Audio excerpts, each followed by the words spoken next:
Hello à toi et bienvenue dans cet espace. Je suis ravie de t'accueillir et aujourd'hui on va parler d'un sujet si important, pas encore assez diffusé, que je vais venir décrypter simplement pour toi. Le but c'est que tu repartes avec l'essence du message.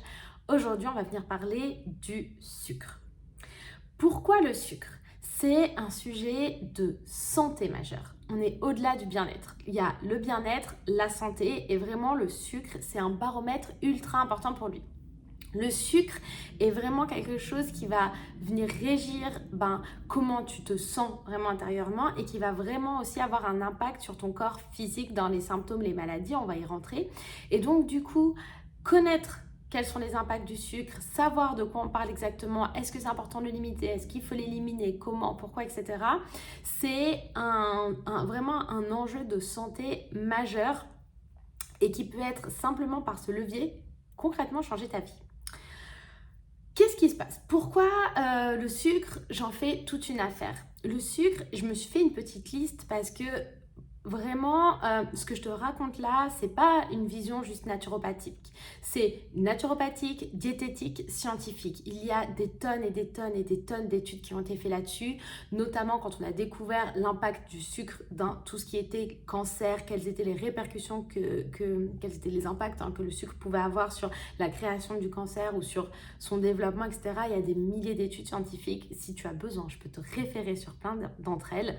Mais surtout, ce que je voulais que tu comprennes, c'est que le sucre a des impacts et peut créer les symptômes, voire les maladies suivantes. Des fringales, des boutons, des migraines, de la confusion mentale, des sautes d'humeur, de la prise de poids,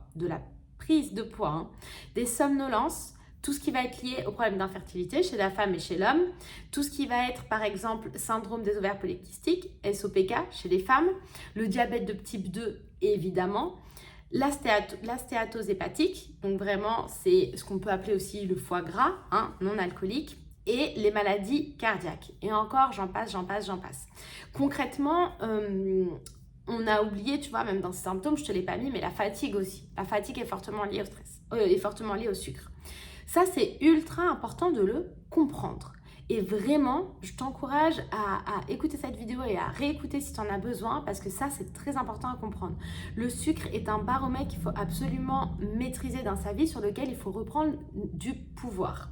Ce qui s'est passé aussi un peu historiquement, c'est que à la mode là, des années 70-80, quand on disait il faut faire des régimes, etc., on a tapé sur le gras,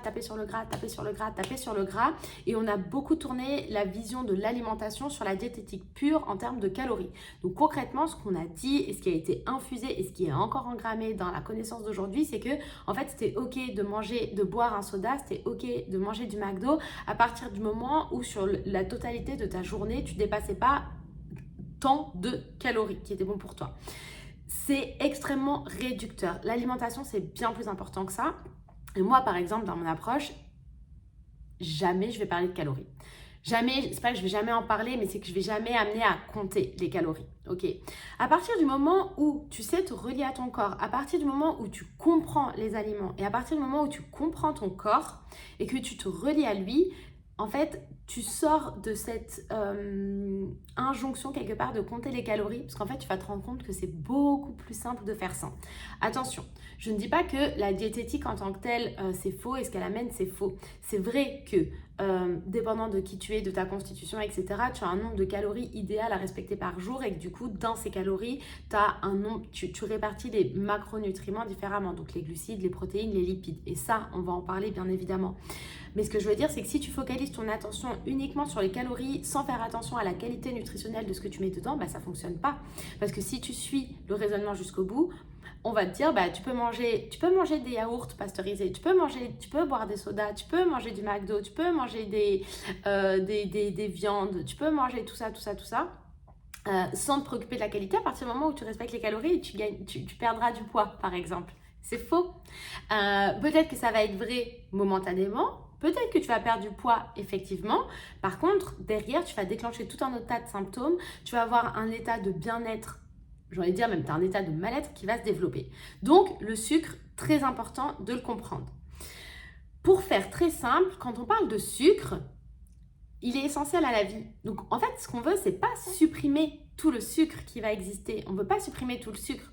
Ce qu'on veut garder, c'est en fait le sucre qui existe dans les aliments normaux, dans les aliments bruts, moi comme je les appelle, dans les légumes, dans des céréales, dans du pain, mais attention, pas n'importe lequel, dans des yaourts, attention, pas n'importe lesquels.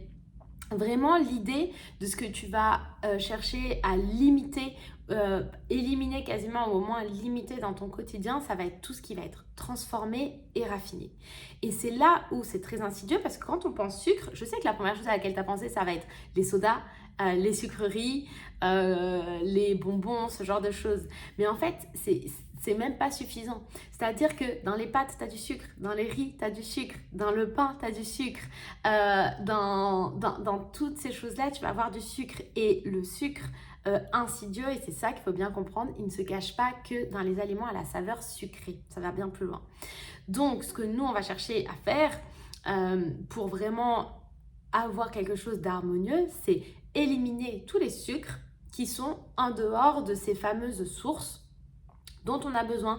Oui, on va manger des céréales qui sont riches en sucre, mais là, on va faire attention à la qualité, à la quantité aussi, mais à la qualité de ce qu'on va prendre. Concrètement, le sucre, c'est une question d'hormones. Il y a vraiment deux choses qui rentrent là-dedans en compte. Très probablement, tu as déjà entendu parler de l'insuline. L'insuline, c'est l'hormone qui est un verrou qui permet au sucre de rentrer dans la cellule. Et puis, tu as sûrement entendu aussi parler de la glycémie qui est le taux du coup de sucre en circulation dans le sang. Ce que tu as besoin pour te sentir bien, c'est d'avoir un taux de circulation un taux de ta glycémie qui soit stable et qui ne fasse pas des pics comme ça de variation. C'est ça le problème. En fait, quand tu fais des pics de variation dépendant de tes choix alimentaires et puis un peu au-delà aussi de est-ce que tu es sédentaire, etc., de ton mode de vie en général, mais là on est beaucoup focalisé sur l'alimentation, plus tu vas avoir de pics comme ça, plus tu vas aller dans tous les symptômes que je t'ai cités tout à l'heure. Des fringales, de la fatigue, des boutons, des migraines, des candidats albicans. C'est vraiment tout un écosystème qu'il faut apprendre à maîtriser et à réguler. Donc, concrètement, qu'est-ce que tu veux faire? C'est apprendre à réduire ça. Ok, apprendre à maîtriser cette glycémie. Et ça va passer par plusieurs choses. Donc, dans ton assiette, si je devais te donner un conseil qui est très simple, c'est l'idée, c'est pas de juste supprimer des choses. Parce que souvent, quand on essaie de faire des détox du sucre, là, ou quand on essaie de limiter le sucre, on se dit juste, moi, j'arrête de manger tout ce qui est sucré et ça. Ouais, mais en fait, c'est pas si simple que ça. Mais des légumes, ce qui va permettre d'avoir dans les différentes assiettes que tu vas manger, ce qui va te permettre de réguler vraiment ton taux de sucre comme ça et de le lisser, ça va être dans ton assiette qu'elle soit enrichie énormément de fibres, c'est pour ça que je te parle de légumes, qu'elle soit enrichie de gras. Il te faut du gras, pas n'importe quel gras, pas du gras mauvais, mais tu as besoin de gras dans tes assiettes aussi. Ça permet de lisser la glycémie. Et ce qu'il faut comprendre au-delà de ça, c'est toujours la même chose quand on parle d'alimentation. Et puis, on aura une vidéo qui sera dédiée à ça plus tard, mais c'est vraiment toujours la même chose. C'est que, en fait, l'alimentation, c'est simple, c'est beaucoup plus simple que ce qu'on a voulu te faire comprendre. C'est vraiment revenir à des choses très brutes. Supprime, limite de ton quotidien tout ce qui est transformé et raffiné. Déjà, à partir de ce moment-là, tu vas voir que dans tous les symptômes que je t'ai cités tout à l'heure, tu vas en avoir beaucoup qui vont se limiter. Et puis, ce qu'il ne faut pas oublier aussi, c'est que cette addiction au sucre qui est créée, elle est alimentée par beaucoup de circuits neuronaux dans notre cerveau, le circuit de la récompense et tout un tas de choses. Et en fait, elle vient appuyer sur une hormone très importante qui est le cortisol. Le cortisol, c'est l'hormone du stress. Et c'est là où en fait le sucre et le stress sont très importants et sont tout le temps liés. C'est pour ça que moi je les associe tout le temps. C'est que l'un va engendrer l'autre. Plus tu vas être stressé, plus tu vas avoir envie de manger du sucre. Plus tu vas avoir mangé du sucre, plus tu vas être stressé. Et donc du coup, le moyen de couper cette boucle, c'est pour ça que l'alimentation est si importante dans la gestion du stress. C'est parce que dépendant des choix alimentaires que tu vas faire, tu mets ton corps physique en bonne disposition pour harmoniser toute cette figure hormonale qui se passe à l'intérieur de toi et pour vraiment venir juste te sentir mieux et être plus à même mentalement de fonctionner et être plus à même émotionnellement de ressentir et donc du coup de réharmoniser vraiment à tout ce qui se passe à l'intérieur. Donc, le conseil à retenir de cette vidéo, c'est limiter tout ce qui est produit transformé, tout ce qui est produit raffiné et vraiment de te tourner vers des aliments bruts. Si tu arrives à faire ça, on est déjà très très bien. J'espère que cette vidéo aura pas été très compliquée. Je pourrais rentrer dans des explications avec des mots très scientifiques, très savants, mais c'est pas du tout ce que j'avais envie de faire. C'est quelque chose de faire c'est une sensibilisation pour que tu aies quelque chose de très digeste sur le sucre et de vraiment te conseiller juste de limiter ça et d'observer en fait les impacts que tu vas avoir, que ce soit en termes d'humeur, que ce soit en termes de symptômes, en termes de fatigue, en termes de boutons, hein. Tout ça, tu verras les impacts que ça aura. Je te souhaite une belle mise en pratique et puis je te dis à très vite.